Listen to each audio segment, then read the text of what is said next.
U.S. dollar as the kingpin in the global economy, and its continuing devaluation is destined to impact the rest of the world. If that devaluation is sudden, I suspect many people will be blindsided and panic.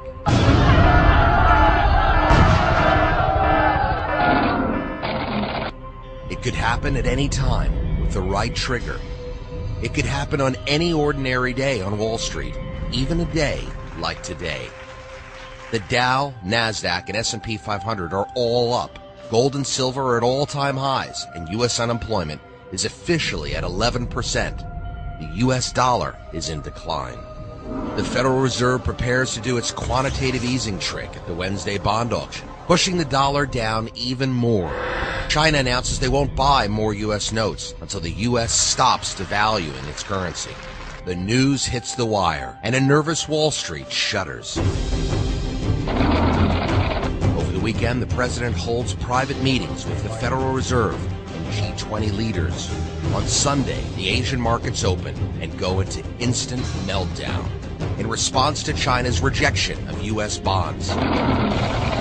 The Asian markets quickly dropped 5%, then 6%, then 7%, then slip into free fall. Other currencies start to slip, and soon an avalanche of sell orders sends markets around the world spiraling down. A few hours later, Monday's opening bell at the New York Stock Exchange triggers mayhem. People dump stocks and sink everything into precious metals and commodities. In minutes, gold jumps 300 an ounce, then 400 an ounce. Silver quadruples.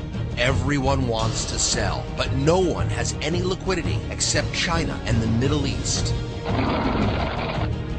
European countries raise interest rates by 3 or 4% to attract buyers, but there are few takers.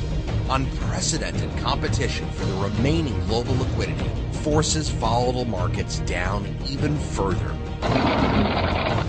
A half hour after the New York Stock Exchange opens, its computer circuits pop under a deluge of sell orders. Wall Street computers freeze, and trading is halted for the entire day. Tuesday morning still sees circuits jammed with sell orders, and the New York Stock Exchange is unable to open. With no buyers, the market is dead.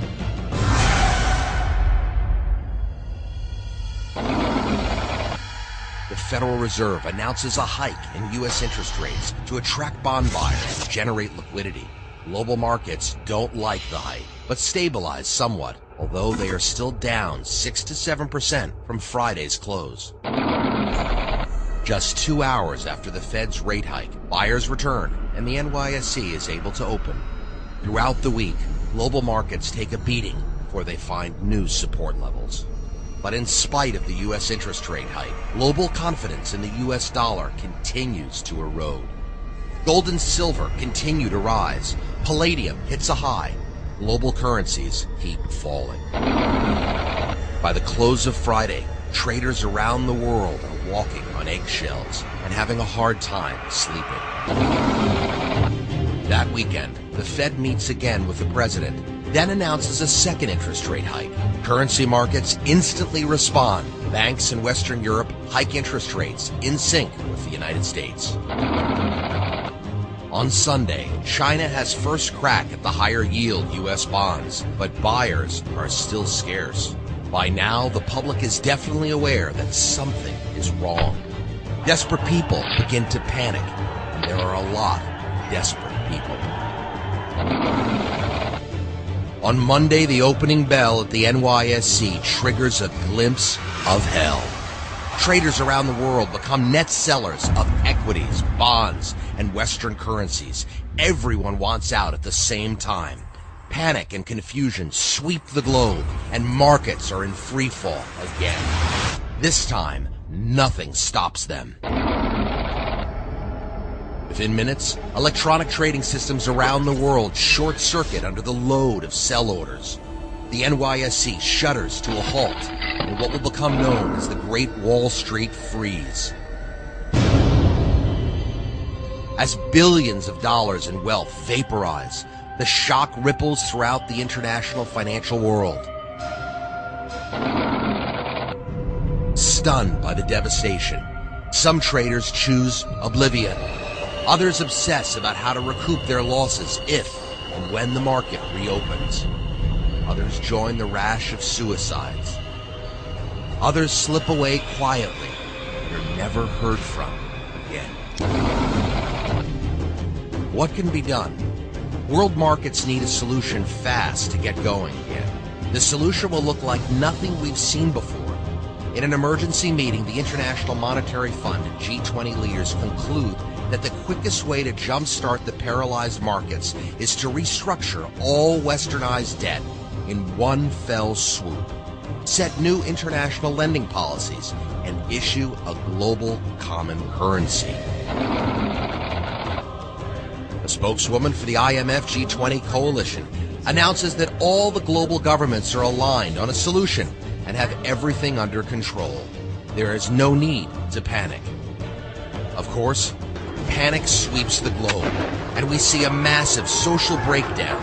Over the next 24 hours, most nations activate their police and militia to quell scared and angry rioters. People empty their ATMs and food stores, loot gun shops, and run banks into the ground. The damage to life and property becomes staggering. Just 9 days after the Great Wall Street Freeze, militia and police around the world managed to quell the riots, and governments began to tally the damage.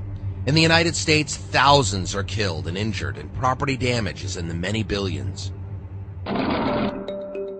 14 days following the bond auction that triggered the crash of the US dollar, every major exchange has lost vast value, and some of the smaller exchanges are completely flattened. The financial world is in shock. But elsewhere, the fisherman still fishes, and the farmer still hoes his fields, and the baker still bakes his bread. After nearly 2 weeks of intense meetings, the IMF G20 coalition hammers out the solution. They announce the formation of a temporary global unification exchange system, or GUESS, to oversee a restructuring of the international economy. GUESS issues a new coin of the realm, engraved with a unifying motto, Unus Familius Plurus, Plurus Familius Unus. One serving many, many serving one. The world now shares a common currency. Next, GUESS mandates that all nations immediately cease printing their money and prepare for a global currency exchange and debt reset. Just 14 days. You know, that's a fairly short time frame for these type of changes to work their way through the global economic system. And of course, this is all conjecture, but make no mistake, we've already seen significant changes in our international economy, and more changes are on the horizon. That's why I wrote The Day After the Dollar Crashes, a survival guide for the rise of the New World Order. And in my book, I offer strategies to help you survive and thrive in the midst of the dollar's decline, as well as short and long-term trends I see developing. It's possible to profit from the coming changes, but you need a good plan, and you need to be prepared for the unexpected. You need to be in the right place at the right time. So go to Amazon.com or your local bookstore and buy my book. You'll need it in the days and the years ahead.